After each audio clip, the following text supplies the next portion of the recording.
Assalamualaikum warahmatullahi wabarakatuh. Bismillahirrahmanirrahim. Alhamdulillahirabbil alamin. Allahumma shalli wa sallim wa barik ala sayyidina Muhammad wa ala ali sayyidina Muhammad. Pemirsa channel Al-Quran Menyapa yang dirahmati Allah, kali ini channel Al-Quran Menyapa menyajikan sebuah program, yakni pembacaan kitab Syarah Hikam. Kitab ini dipilih untuk dibacakan karena dirasa bisa memberikan salah satu petunjuk dan wejangan atau nasihat yang berharga dari seorang ulama besar yang bernama Syekh Ahmad bin Athaillah As-Sakandari.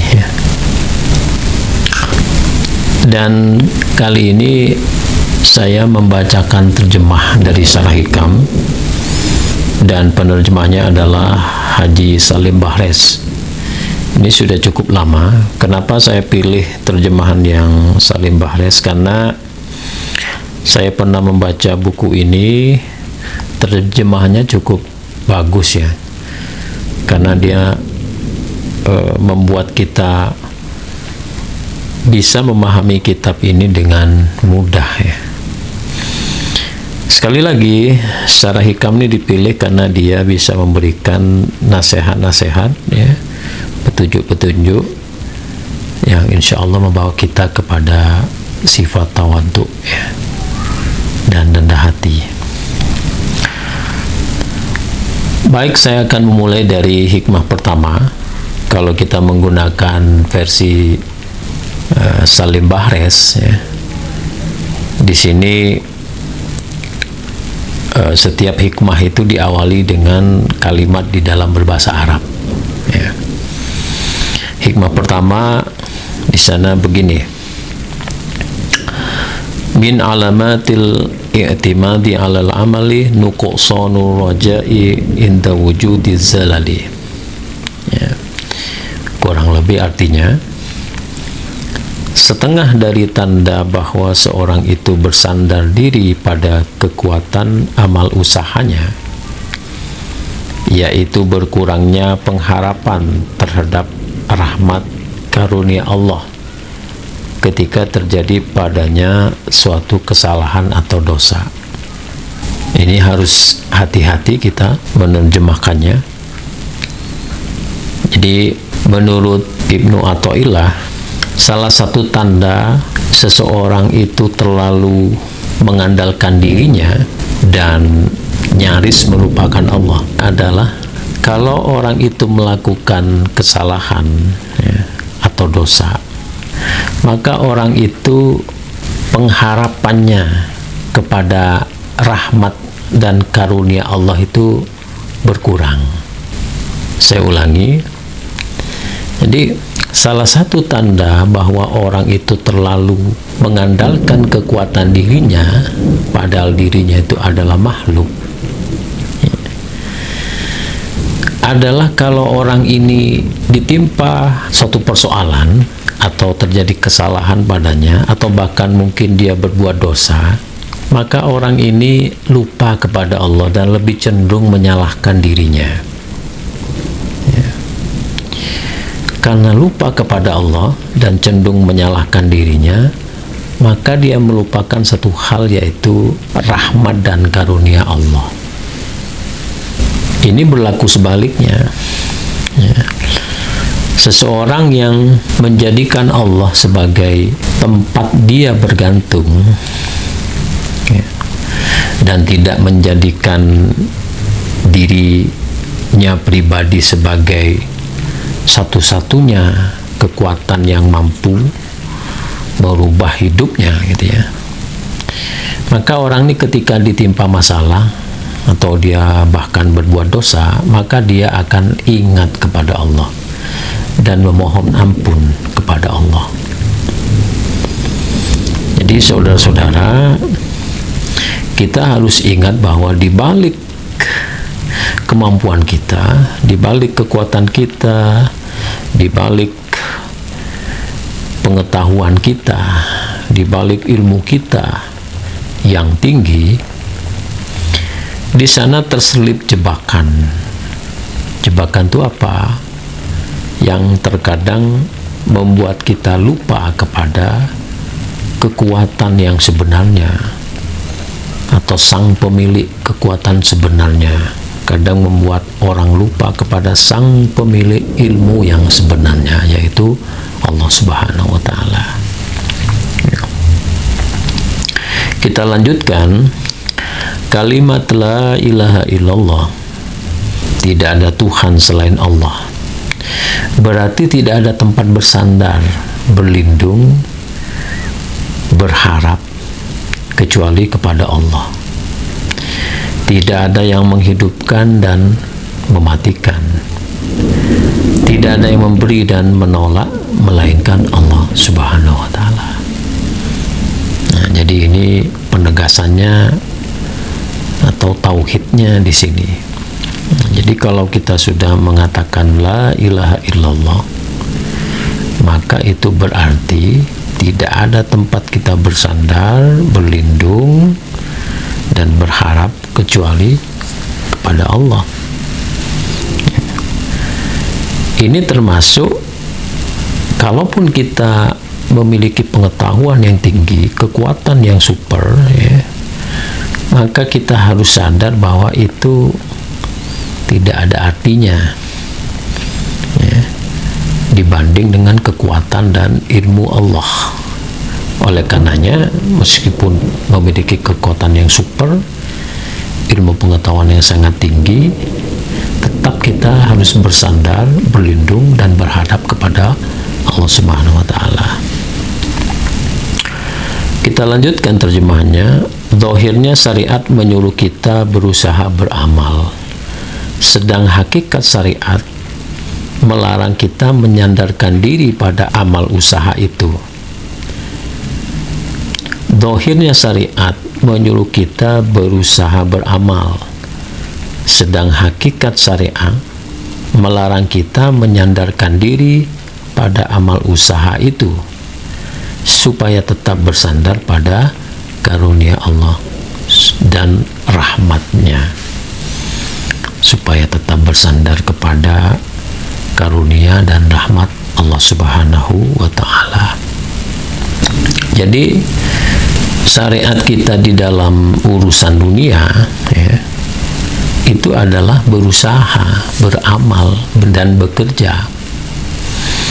Tapi hakikatnya, ya, hakikat syariat ini, hakikat di dalam mencari kehidupan dunia ini, ya, kita tidak boleh menyandarkan diri kita pada amal usaha kita. Kita tidak boleh menyandarkan diri kita pada kekuatan kita. Kita tidak boleh menyandarkan diri kita kepada ilmu pengetahuan kita. Dengan kata lain, kalaupun kita memiliki kekuatan, kemampuan, ya, kecerdikan, maka jangan terlalu overconfident, ya, sehingga menimbulkan rasa takabur. Dan ketika orang itu sudah takabur, maka dia lupa menyandarkan dirinya kepada Allah Subhanahu wa Ta'ala. Berikutnya, la haula wala quwata illa billah. Tidak ada daya untuk mengelakkan diri dari bahaya kesalahan, dan tidak ada kekuatan untuk berbuat amal kebaikan kecuali dengan bantuan pertolongan Allah dan karunia serta rahmatnya semata-mata. Jadi kita manusia ini tempatnya salah dan khilaf, sehingga hampir tidak ada manusia yang bisa terlepas dari kesalahan. Dalam bahasa kitab ini, tidak ada manusia yang bisa mengelakkan dirinya dari bahaya kesalahan, ya. Dan tidak ada juga manusia, ya, yang mampu berbuat amal kebaikan, ya, kecuali dengan pertolongan Allah. Jadi kalau kita mampu berbuat kebaikan, ya, melaksanakan ibadah, berbuat kebaikan secara sosial, maka itu karena semata-mata atas pertolongan dan bantuan Allah Subhanahu wa Ta'ala, bukan karena semata-mata kemampuan, kekuatan, dan karena pengetahuan kita yang tinggi. Ya. Kemudian kitab ini menukil firman Allah dalam surat Yunus ayat 59. A'udzubillahi minasyaitonirrajim. Qul bi fadlillahi wa bi rahmatihi fabidzalika falyafrahu huwa khairum mimma yajma'un. Katakanlah, hanya karena merasakan kurnia rahmat Allah lah kamu boleh bergembira, dan itulah yang lebih baik atau berguna bagi mereka daripada apa yang dapat mereka kumpulkan sendiri. Masya Allah, ini semakin menguatkan ya, bahwa tempat bersandar dan kita harus atau wajib menyandarkan diri itu hanya kepada Allah Subhanahu wa Ta'ala. Jadi di dalam surat Yunus ayat 59 itu kita boleh bergembira karena kita merasakan karunia dan rahmat Allah Subhanahu wa Ta'ala.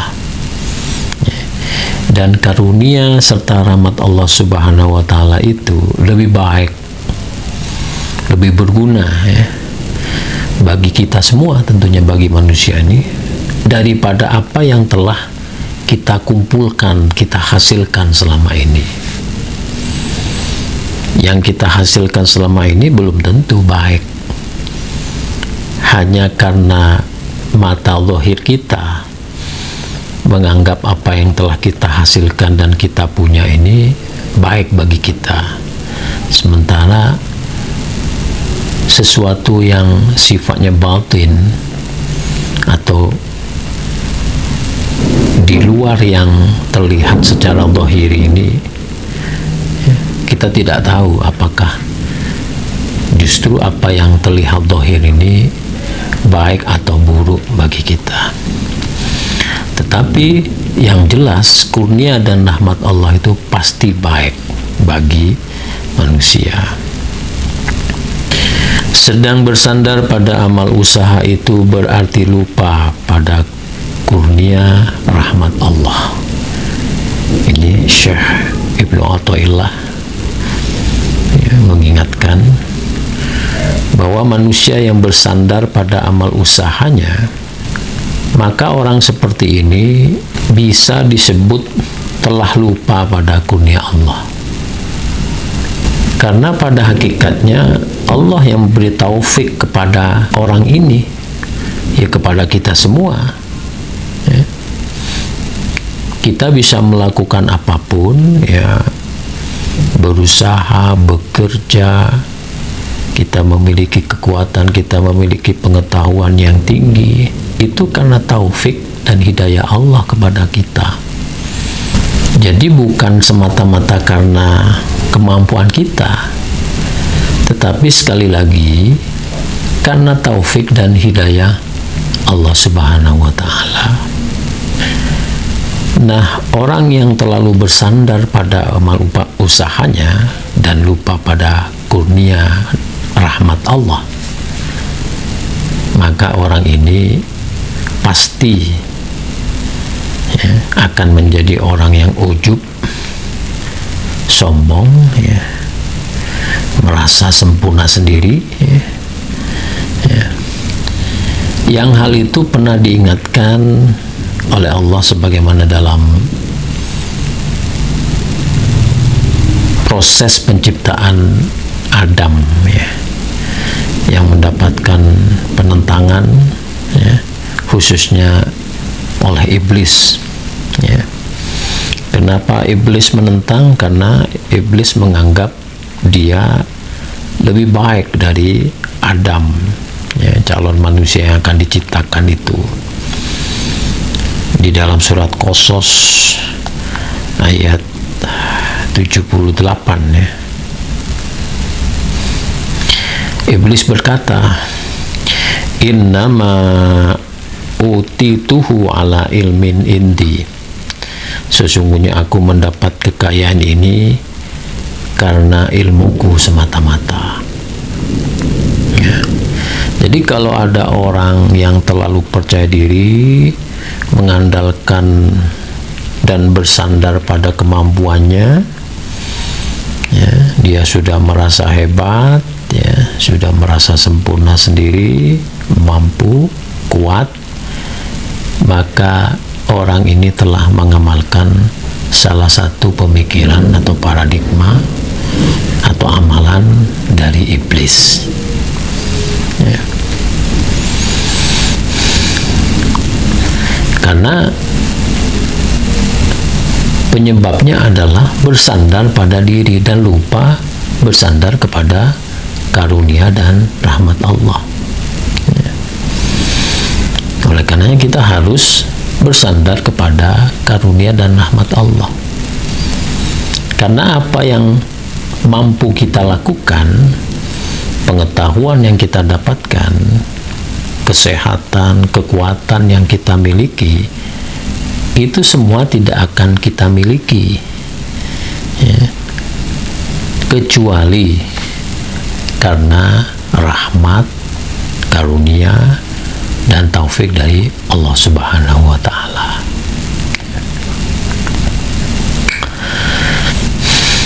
Kita harus bertauladan kepada Nabi Sulaiman alaihissalam ketika ia menerima nikmat karunia Allah, ketika mendapat istana Ratu Balkis. Ya. Ungkapan Nabi Sulaiman ini diabadikan di dalam Al-Quran surat An-Naml ayat 40. Hadza min fadli rabbi liyabluwani ashkuru am akfur wa man syakara fa innama yashkuru li nafsihi wa man kafara fa inna rabbi ghaniyyun karim. Kata Sulaiman, ini semata-mata dari karunia Tuhanku untuk menguji padaku apakah aku bersyukur atau berterima kasih atau kufur, lupa pada Allah.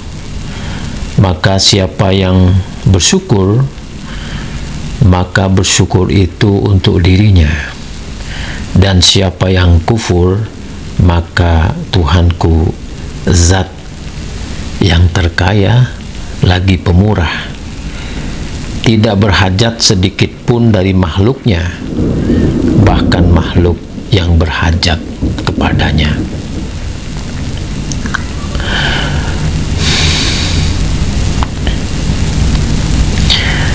Pemirsa channel Al-Quran Menyapa, jadi melalui hikmah pertama kita mendapatkan pelajaran dan nasihat, ya, dari Syekh Ibnu Athaillah As-Sakandari. Beliau sebetulnya mengingatkan kita kepada apa yang telah difirmankan Allah, ya, di dalam Al-Quran, ya, tetapi dengan penegasan beliau, ya, tentang sifat manusia, ya,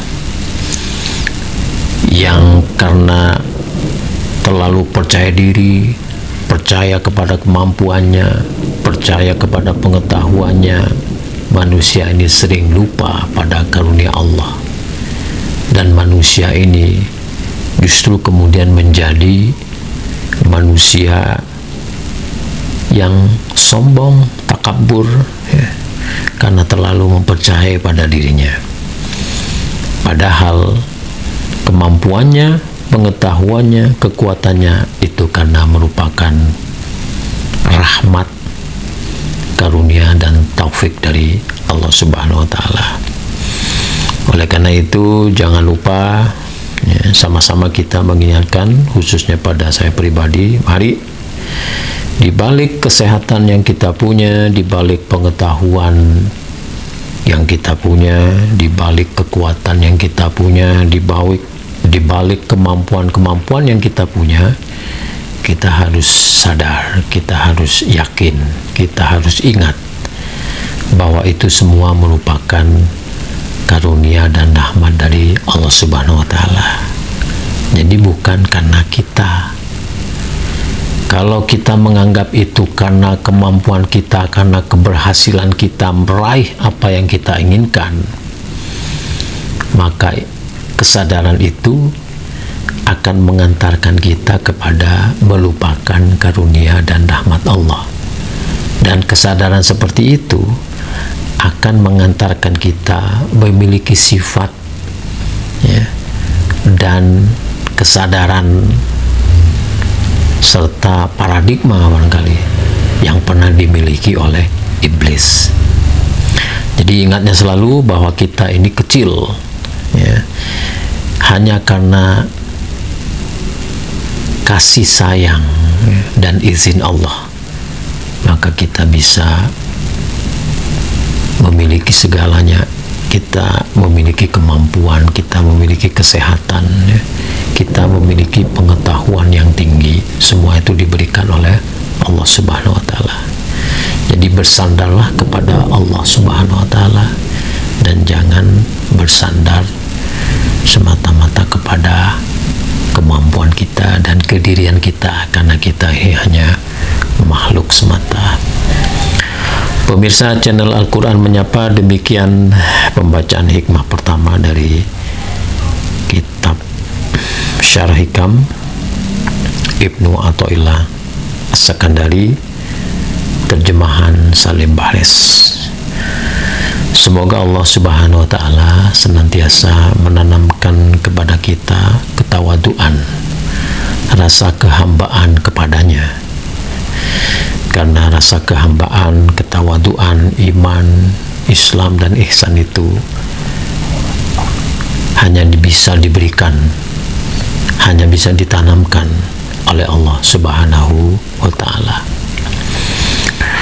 Kurang lebihnya minta maaf. Wabillahi taufiq wa hidayah. Wallahul muwaffiq ila aqwamit thoriq. Wassalamualaikum warahmatullahi wabarakatuh.